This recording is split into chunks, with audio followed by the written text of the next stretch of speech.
interview with Bonang Mohale, Chairman of Shell Southern Africa, for the Future Leadership Forum. So Bonang, let me start by asking you, where did you start your career? I've been blessed with some amazing opportunities. Initially, I went to medical school to study MBBCH with Professor Philip Tobias as our Dean of the Wits Medical School. And upon spending 4 years at Wits Medical School, I then met some African managers, which was new for me, and I wanted to be a manager. To cut a long story short, I ended up being a professional sales representative with a company called Pfizer, with a P, an American pharmaceutical company, as a professional sales representative, working for Barry Scott, Neville McGregor, and Dennis Chambers, who was the country manager. I probably got every award that that company had. Yeah. And then Neville McGregor got an offer that he couldn't refuse at MSD, Merck Sharp and Dohme, another American pharmaceutical company, and he headhunted me to come and join him. So in brief, I ended up in pharmaceuticals, spending 11 years, going through product management, new business development management, export management, and I ended up being head of the department, reporting directly to the CEO and being a member of EXCO. And what would you say was a turning point in your career? I think the turning point was when I was given an opportunity to be totally responsible, not for a business unit, not for self-mastery, but for an entire enterprise. In 1996, I was headhunted after 11 years in pharmaceuticals to be the managing director of the world's biggest and oldest elevator company, OTIS. First 3 years I reported to Paris, the last 2 to Madrid, and OTIS was a listed entity on the Johannesburg Securities Exchange, but the shares were tightly held, and I managed that from 1996 for 5 glorious years. Being responsible for maintenance, which was 70% of our business, for new sales, which was about the other 30%, and all the functions. So imagine a township boy from Katlehong not only being a managing director of OTIS South Africa, but of OTIS Africa. At that time, OTIS had a presence in 222 countries and locations. It was one of 5 subsidiaries owned by United Technologies Corporation, UTC for short. At that time, UTC owned OTIS, we made lifts. Carrier, they made air conditioners. Sikorsky, they made helicopters. Pratt & Whitney, they made jet engines.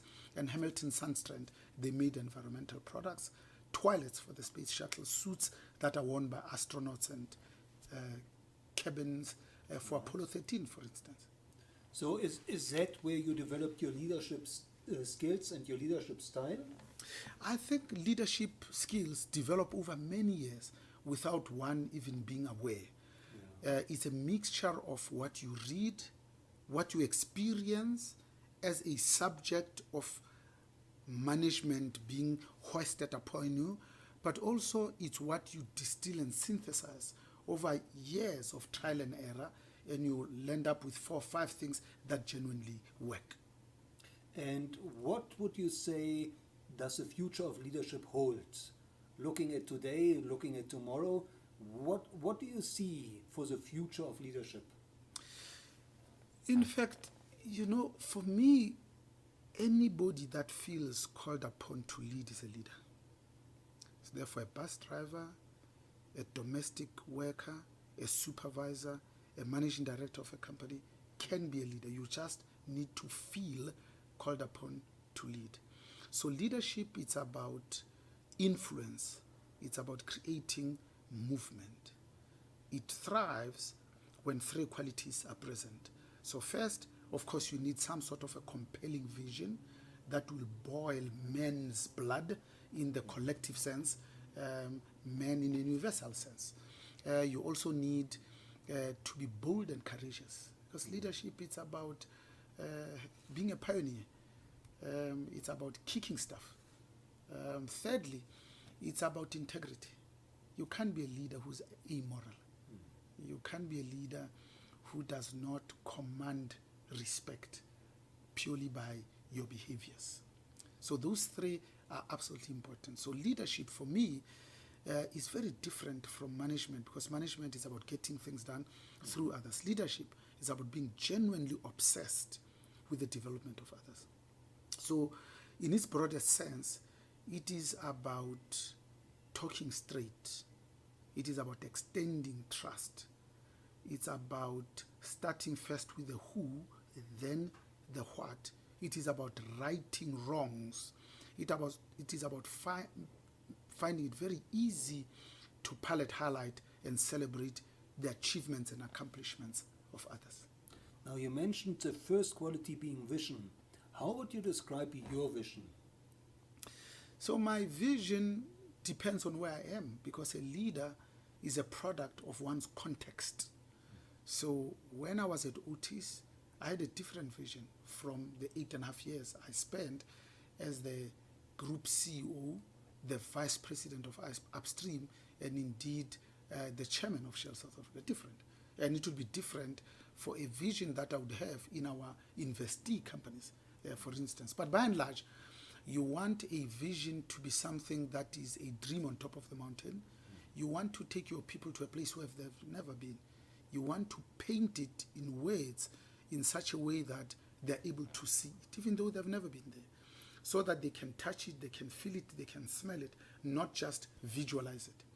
When you succeed, you then move yourself into how then do you execute on that vision. You will know that a vision is sustainable when it comes from your own people. So build bottom up for targets that come top down, so that your people are the ones that say, you know what, you just arrived here, this is how we do business, this is what this company is about, and this is the 3-4 things that are keeping us awake at night.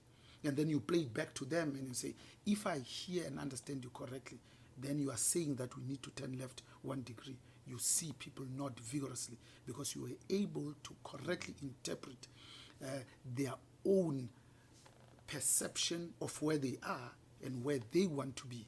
Your job is to stretch them a little bit, to be curious, to have high levels of inquiry and curiosity, but also to ensure that you are always probing as to whether this is the absolute best. The reason why I mentioned that is because a lot of us find it very easy to say, these are the plans we have set for ourselves. Here's actual versus plans. There's always a gap. How do you mind the gap? If you did only that, I think you will not realize this notion that is called ultimate potential. Because what leaders are there to do is to make it possible for ordinary human beings to achieve the work, the results, accomplishments of extraordinary people. So you want people to work to their fullest potential. You want them to be the best that they can possibly be today compared to yesterday, so that there's still room for them to improve the next day. That is called a passion for excellence. That's called a journey towards excellence. So you really want to bring absolutely the best in people, to know that they've done absolutely the best. They've stretched themselves, they've worked hard, they've put in the hours, they've thought the right thoughts, they've had critical, crucial, and courageous conversations. Because the most difficult thing is for leaders to be absolutely objective about people's abilities and capabilities. So is it fair to say that your leadership model is similar to servant leadership? Oh yes, absolutely. In fact, servant leadership for me is something that is absolutely critical, because the one is positional power. Our grandparents used to say, the best amongst us lead with the heart of a servant. So when you have positional leadership and you use only positional leadership, it's like, the power that comes from a speedboat. When you turn the throttle, the nose faces up, you hear the roar of the powerful thrust of the engine, and this thing propels itself into 6 meters into the air. Whereas energy is akin to having a sailboat. It doesn't make any roaring noise. It's not egocentric. It's not the stuff that men talk about, that it has a V12 engine. It's very quiet, it's very calm. But if you harness the energy of this sail, you can circumnavigate the world not once, but 1,000 times. Whereas in a speedboat, you are limited by the size of the tank of the petrol.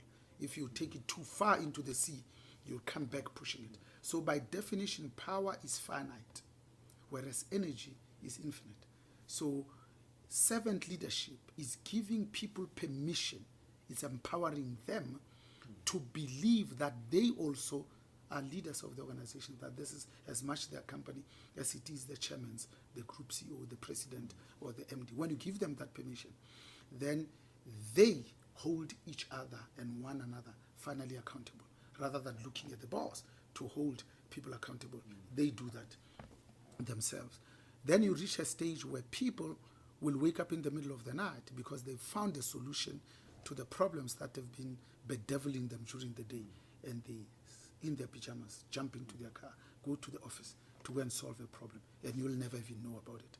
That, to me, it's servant leadership, when people are prepared to jump over the cliff for you because they respect you, because they know that you genuinely care about them, because they don't care that much about how much you know. They just want to know that you will die for them.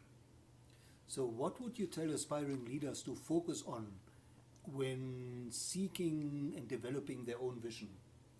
So I think in developing a vision, it should, more than just being their own vision, it should be the vision of the team.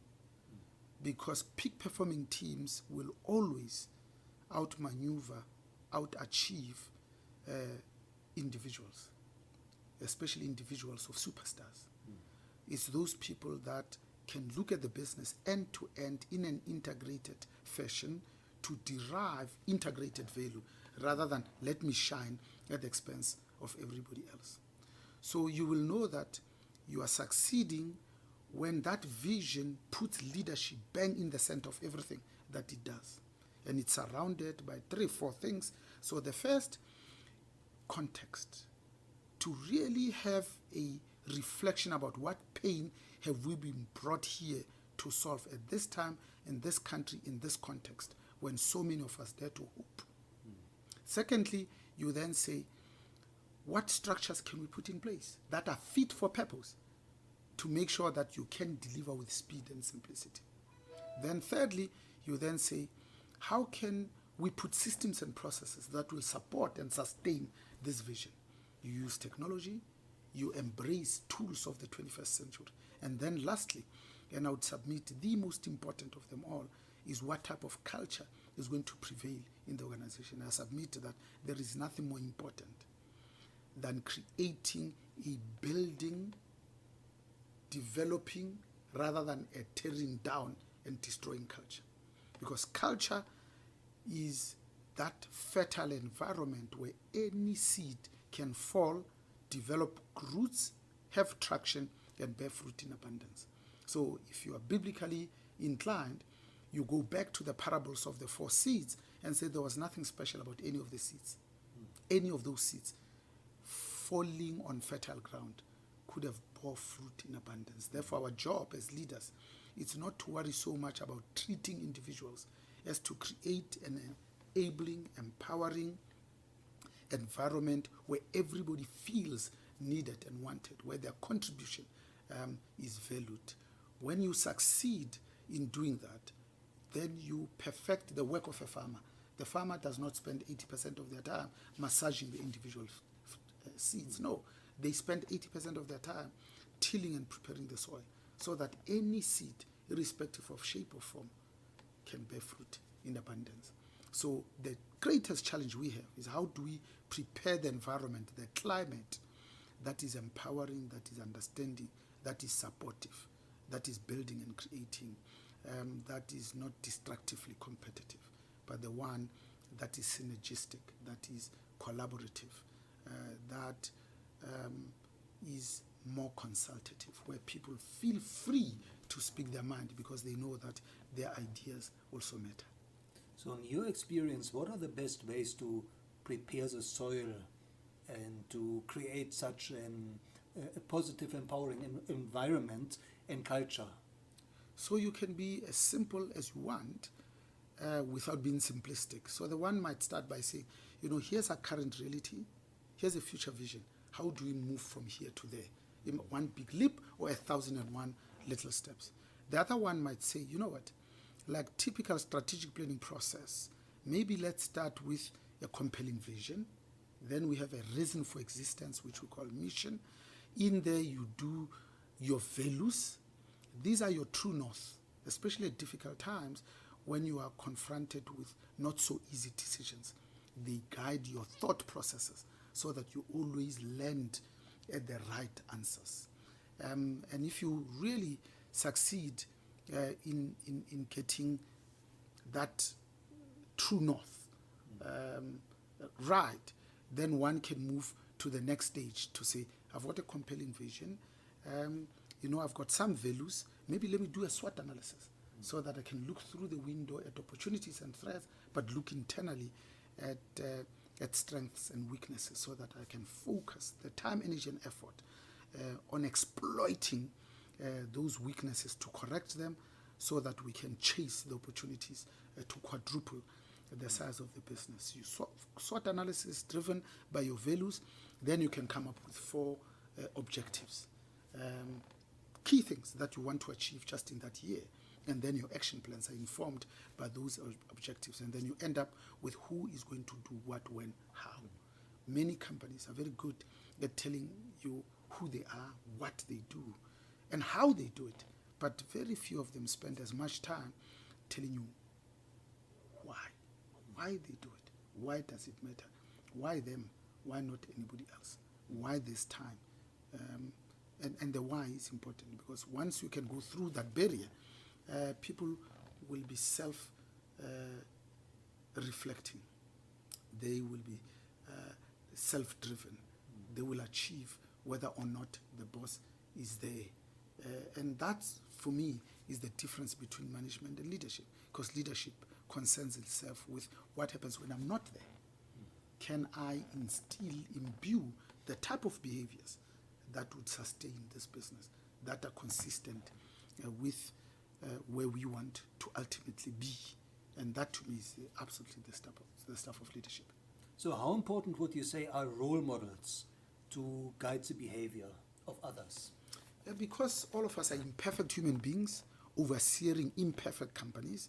That's why the need for good cooperative governance, the separation of control from ownership.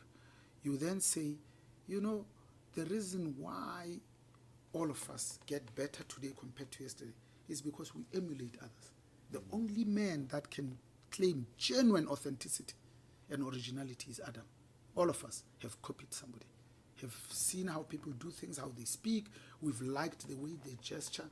We've liked the way they reason, especially if they are your immediate supervisor. You model yourself after them. So all of us have people that we've always looked up to, that we respect, that we aspire, we want to emulate. And that's why coaching at work is so important, and mentorship outside of work is so key, because it really has the potential to take you to a place where you've never been. So who are the role models that have shaped your leadership over the years? Yeah, my number one role model is my lovely wife, Susan.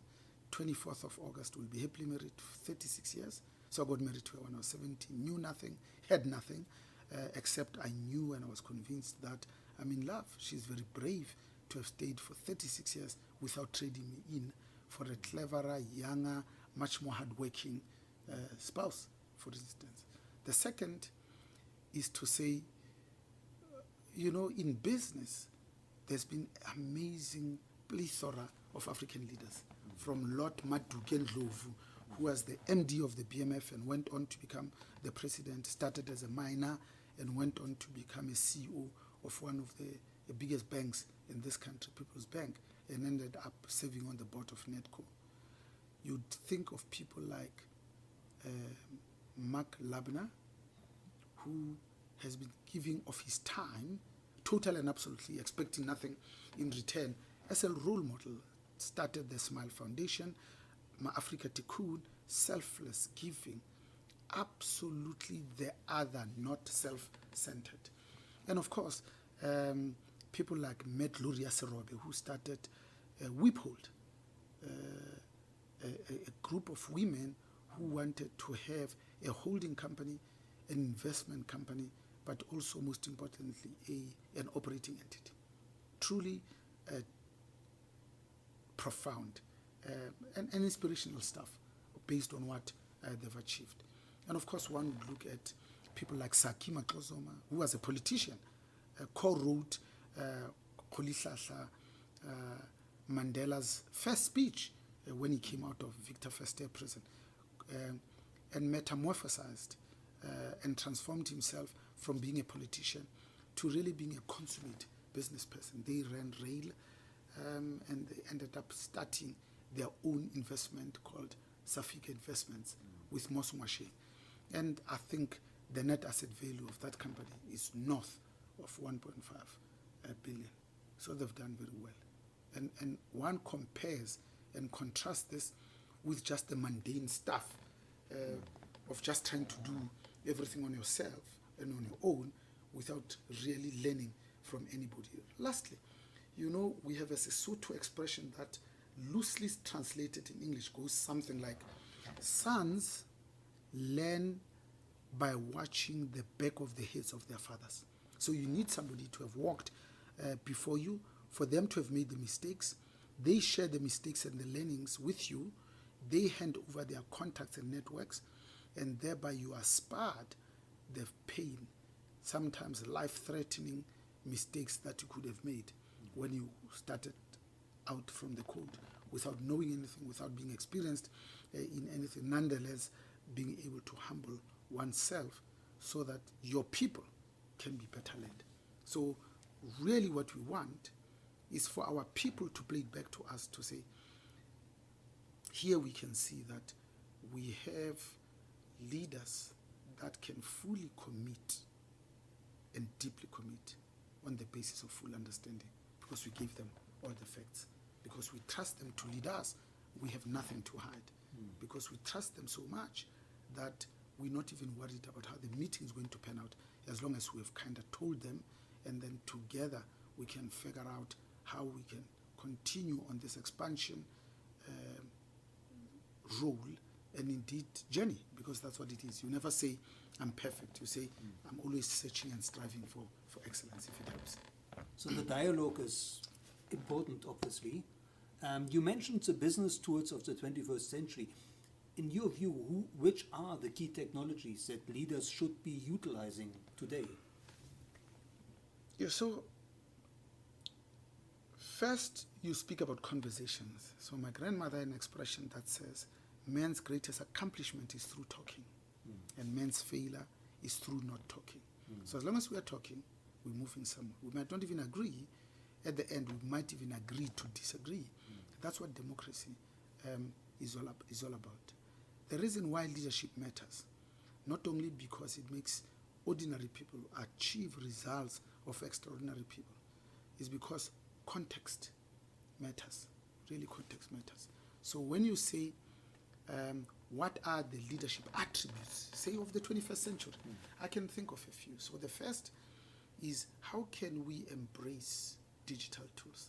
It's very difficult to manage in the 21st century unless you use technology these days.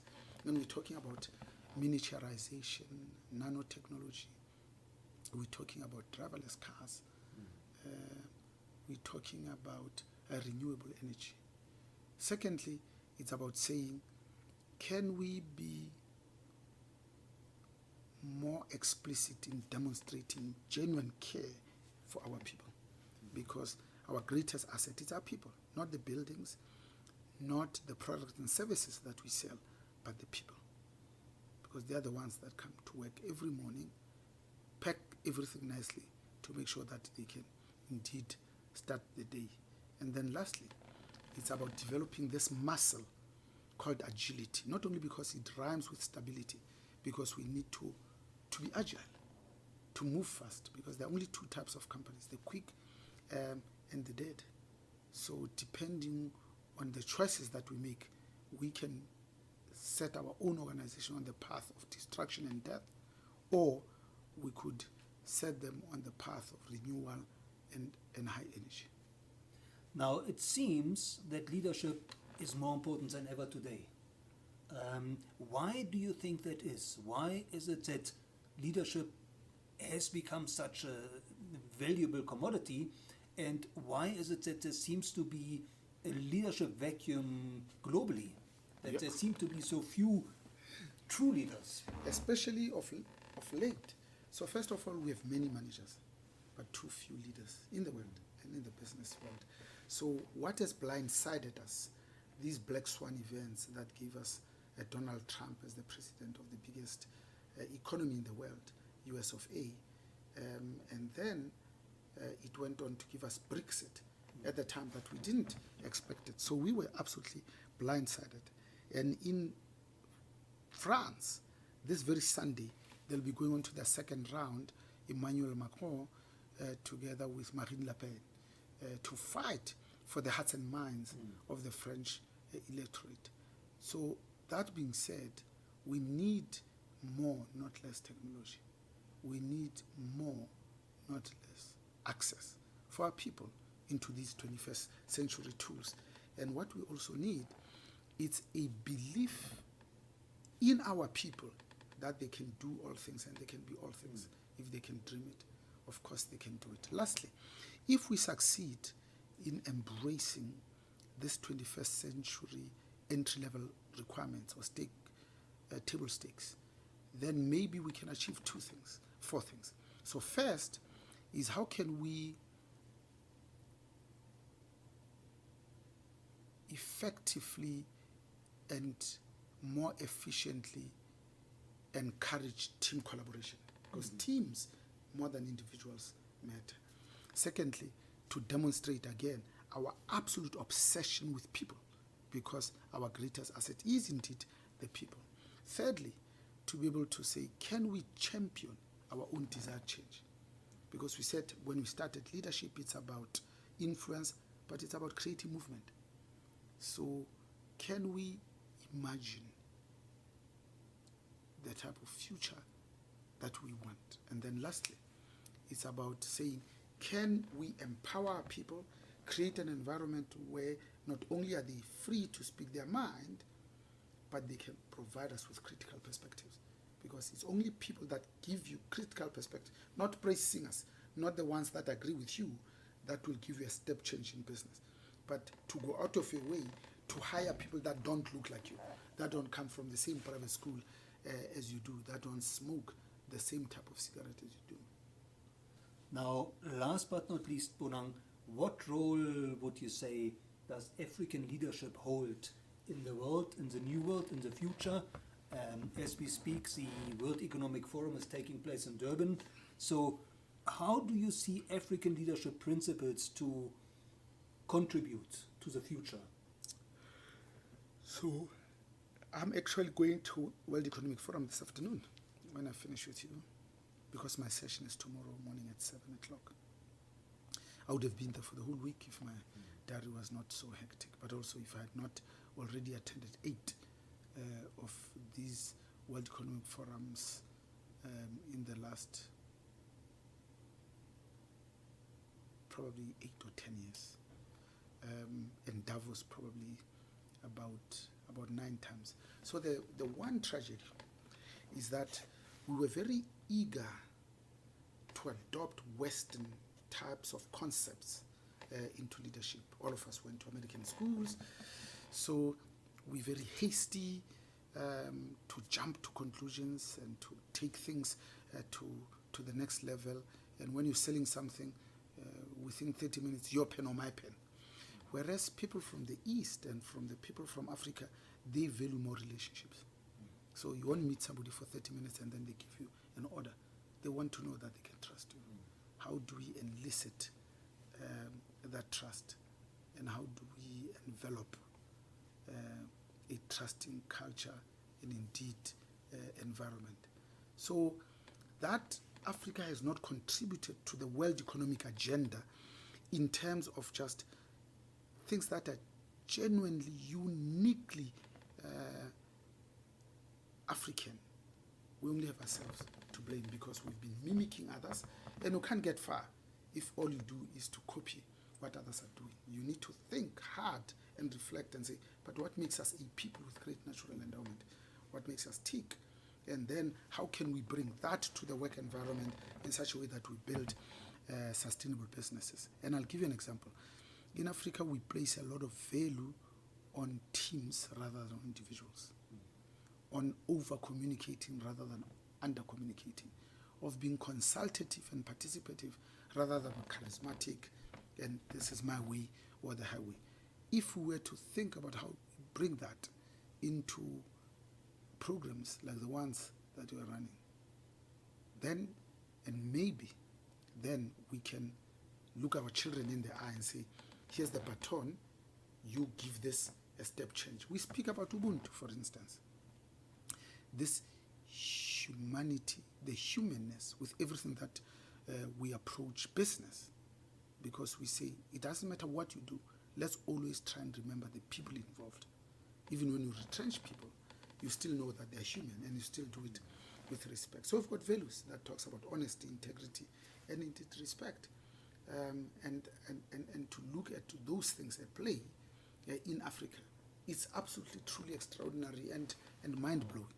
Lastly, just by way of example, you know, South Africa is still the biggest economy in the world, and indeed in Africa, in terms of just pure GDP as a percentage of the population. And if you per capitalize that, you see that we're not even touching 1/10 of that potential. So when we talk about concepts like Ubuntu and we focus on putting people first and we try and remember always the people involved, we won't be like machines where we'll be looking at automated systems. We'll be expecting people to be like robots. We'll be tuned into their feelings, into their emotions.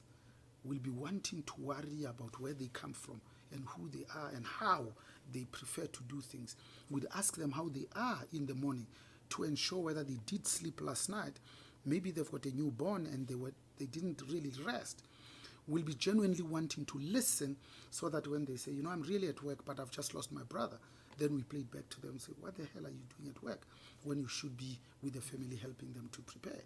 Because that's where our humanity comes from. Lastly, it's about catching somebody red-handed stealing from you and firing them as they pack their boxes. And they say, damn it, I was treated with respect. It's about saying, be well, before we say, this is how we make money. William E. Mack, the founder of MSD, the pharmaceutical company, has a wonderful expression that says, we try and remember that medicines is for the people, not for the money.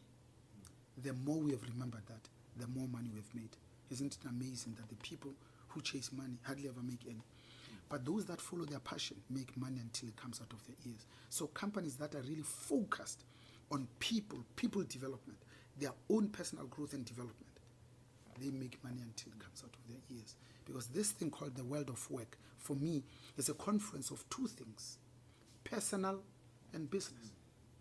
Personal, where you are looking for maximum satisfaction. Business, where business is looking at maximum contribution. Where these two lines intersect, that's the world of work. So if you have a supervisor who talks to you only about commercial, about business, they don't have a genuine interest and desire to know how you are, where you come from, and how you prefer to do things. They will miss an important half of who you are. So for me, Africa's contribution in the global economic development has to be driven by things that we already do as second nature, things that are genuinely, germanely, uniquely African. We shouldn't be trying to be anybody else, but we should be ourselves. When I go to China, Japan, and India, those companies look typically Chinese, Japanese, and Indian in their culture, in the way they receive people, in the way they talk to people and their superiors, in the way they generate trust, in the way they enlist support, except when you come to South Africa, where you could be anywhere else in the world. In fact, you are confused as to where you are, because Western values pour from our lips, and Western actions, thought processes, beyond just dress, defines who we are. And we've forgotten an important component of this humanity, this humanness. When you see another human being you don't know across the street and you say, do agree that you are a person. Sawubona, vuma ukuba umuntu. And they acknowledge and say, yes, I am well, because I'm a human being, because we come from a hostile environment where you wanted to always acknowledge other people's presence. So how do we lead in that environment where you come into a room, you know that you are the chairman, you're the group CEO, you're the vice president, but you say, can I create an environment where everybody feels listened to, needed and wanted? Their contribution is valued, where I come and humble myself and I make myself their equal and their respect, not demand it from my position, by my behaviors, but also by my intent, because my intent is always wholesome, always at the best interest of the company and the entity, not self-serving. Because the definition of corruption is the abuse of public trust for private gain. So in companies, exactly the same. That trust is extended to you, that privilege of leading is extended to you, for you to come up and meet its high expectations. So if you're a leader, you can't just say, I didn't break any law, because the standard is not the law. It's morality, it's wholesomeness, it's ethics, it's values, it's that true north. That's what it means to bring things that are genuinely African to our businesses. It's about making sure that, especially the quiet ones, the introverted ones, the shy ones that have the most brilliant ideas, but don't find it natural and easy in themselves to speak in large crowds, to always reach out and pull it out of them and say, we've been talking, Mary, we haven't heard your thought. And they see you pause, genuinely pause, because you're interested and you want to listen. And always lasting about what else? So that in the final analysis we can say, can we help our people through this genuinely African way of doing things, see around corners, so that they can always ask the question, so what else is missing? That to me is African contribution. So humanity is obviously an all-important dimension of leadership. It's necessary, it's essential, it's critical, and when it's present, you can feel it. You can talk about it, you can feel it in your bones. Now finally, where can listeners follow your thought leadership? How should they connect with you? Where can they follow you? So first of all, I work for a wonderful company called Shell Oil Products Africa. And if they simply look at the Shell website, that's where they'll get hold of me. Or if they write me an email at bonang.mohale@shell.com, that's where they'll find me. Okay. That's where I am. So it's name.surname@shell.com. Okay. So bonang.mohale@shell.com. Oh, thank you so much for sharing your wisdom and your experience, and all the best. And hope to see you soon again. It's been an absolute privilege. Thank you for having me. Thank you. Thanks.